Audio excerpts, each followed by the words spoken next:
Everybody, today we're going to be talking about the Next Generation Science Standards, or the NGSS. This is a standards thing like you can see on your Kansas education system. You can go through that, but this one really, to me, it's more clear picture. You can go find it quicker. There's a lot more things you can integrate it with. We'll talk about that later. Like you can integrate it to different subjects that take you back to the Kansas standards page that you're pretty much familiar with.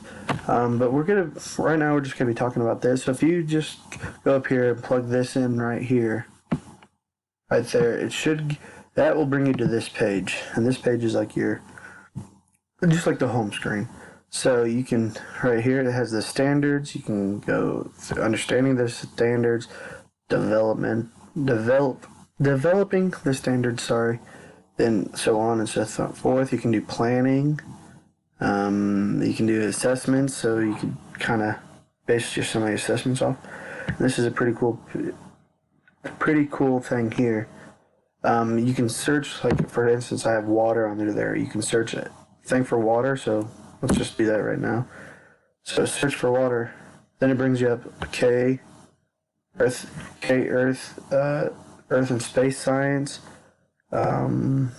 Second grade, because these numbers right here are your second grade, and these are the science, and these are the type of science class I'd go. For instance, this is Earth and space science.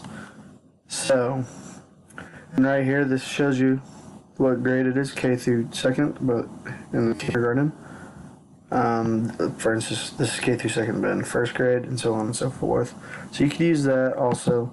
So if we go back here, you can go filtered by, so like grade, so if you want fourth grade, practice, the core idea, if you want types of the forces of motion, nuclear process, chemical reactions, that type of stuff, you can access it there. Or you can go over to here and standards by topic. This is what I like to do. It's very cut and dry and easy for me too. So we're going to click on that, and then you scroll down. Now, this gives you, say if you're not an elementary ed teacher, you're middle school or high school, you can click on, say like high school.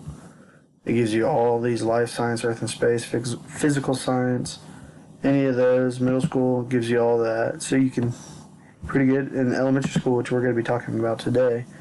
So let's go to fourth grade engineering design. Now, this is pretty cool. This gives you the standards here. So like the E-5-ETS1, and define a sample of the coding. And this right here, if you just hover over this is pretty cool. This breaks up each individual part for you.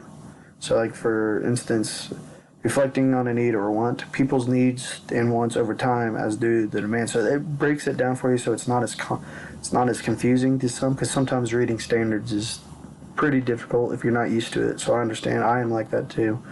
So it gives you these, and sometimes it has one, sometimes it has two, sometimes it has three standards. But then if you go down to the blue, orange, and green, it gives you some science practices. It gives you some questions you can ask, some things you can think about.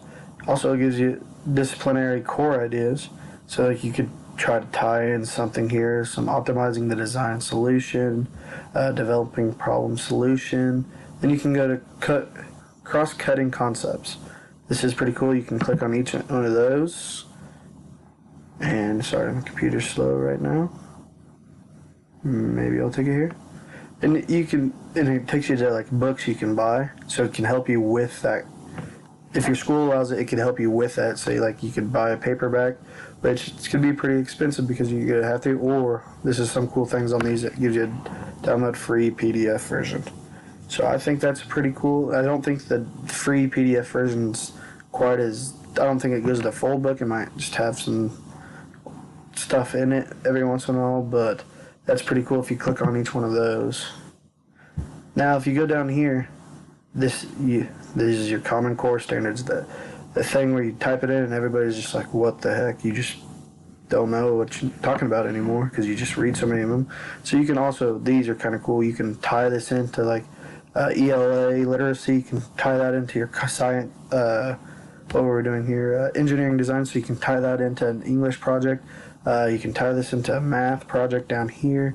So this is all pretty cool, and it gives you the dissimilarity core ideas right here. So that's pretty cool.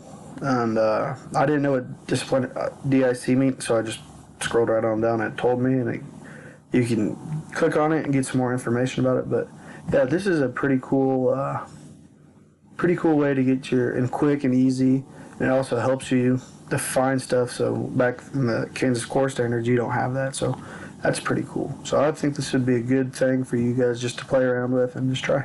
Thanks.